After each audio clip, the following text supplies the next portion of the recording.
Hi, Assalamualaikum. I am Fatehah. In this presentation, I will share about ADHD and learning disabilities. So, let's get started. First of all, I will start with the definition of ADHD.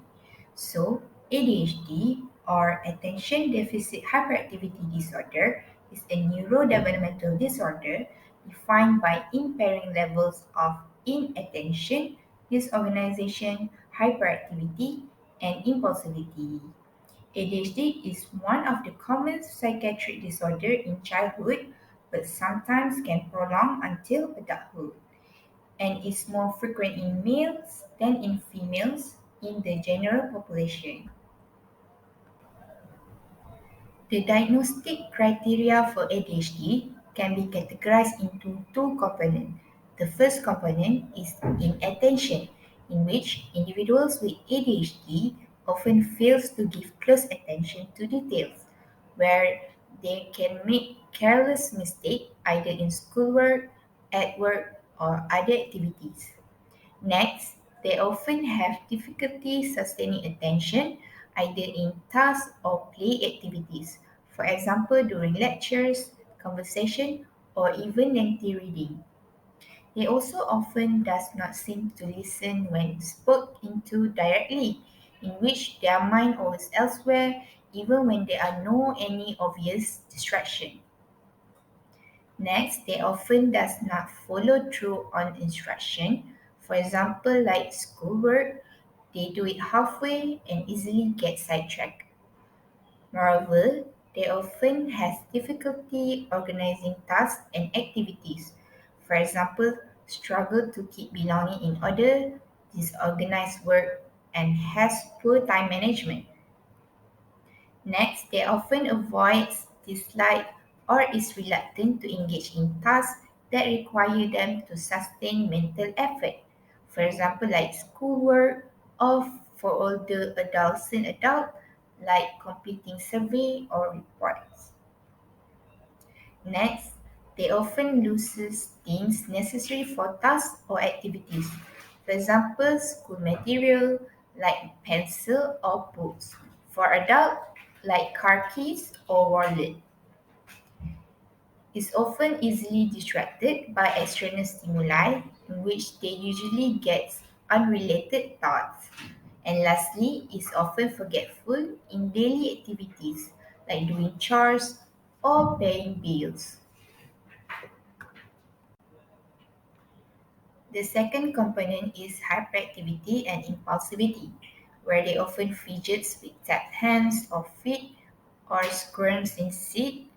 Next, they often leave seat in situation when remaining seated is expected, often runs about or climbs in situation where it is inappropriate, often unable to play or engage in leisure activities quietly, is often on the go, acting as if driven by a motor, often talks excessively, often blurts out and answers before a question has been completed, often has difficulty waiting his or her turn, and lastly, often interrupts or intrudes on others.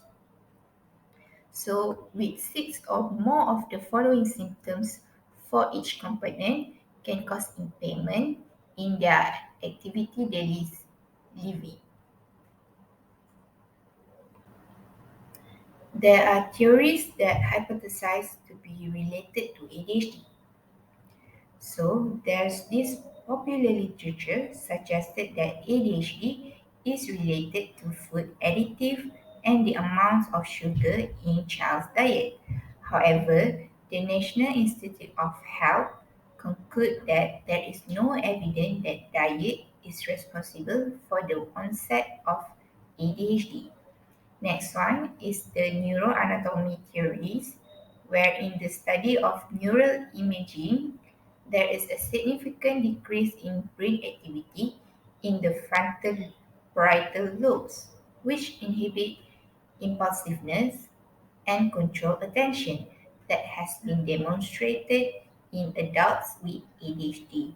However, the primary cause of this decreased activity is still unknown. Next, for genes or heritability theory, Studies reported that it is clear that ADHD runs in family, where siblings of children diagnosed with ADHD are 5 to 7 times more likely to be diagnosed with ADHD. Lastly, the response inhibition theory. Researchers suggested that the symptoms seen in ADHD are a result of response inhibition, which prevent accurate self-regulation to the environmental stimuli.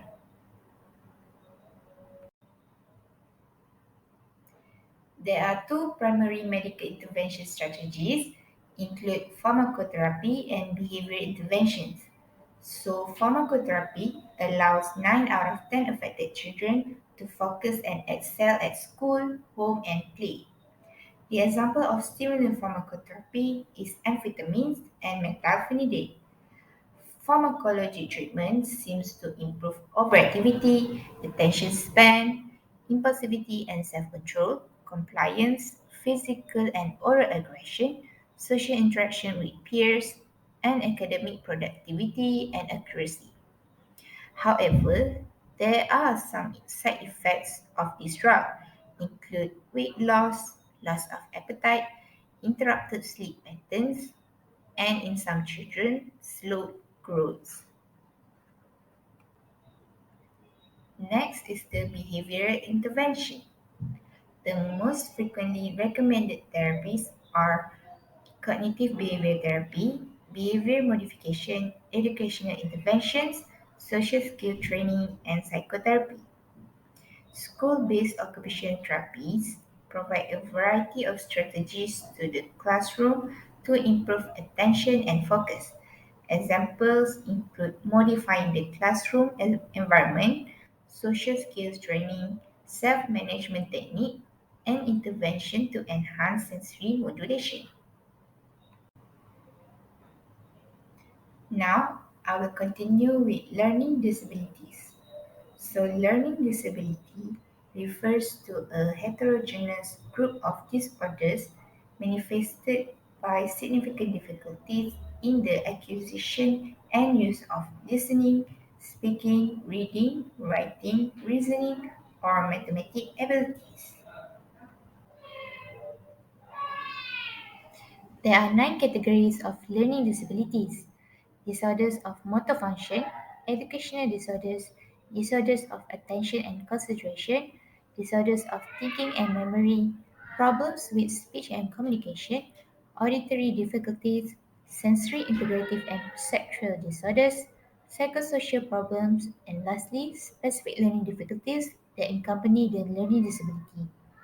So I will explain in detail of this category in the next slide.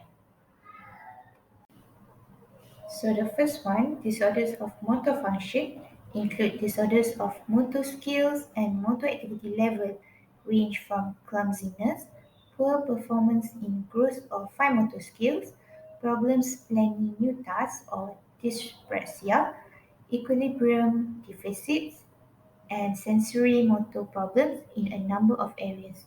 The next one, educational disorder, is limited or delayed educational skills such as copying from the blackboard, cursive writing, organizing time and materials, understanding written and oral directions, symbolic confusion or reversing letters, cutting, coloring, drawing, and spacing. And next one, disorders of attention and concentration are like short attention span and other attention deficit, restlessness, impulsivity, and motor and verbal preservation. Next, disorders of thinking and memory. These type of disorders are characterized by two components. The first one is difficulty with abstract reasoning and concept formation. The second one is poor short and long-term memory capabilities. So for problems with speech and communication, they display difficulty in speech and communication, such as shifting topics of conversation, small talk, sequencing of words, sentences or sound, slurred words, and articulation problems. The next one, auditory difficulties, is problem with auditory perceptual and memory, such as auditory memory, phonemic synthesis, speech in noise, and lastly,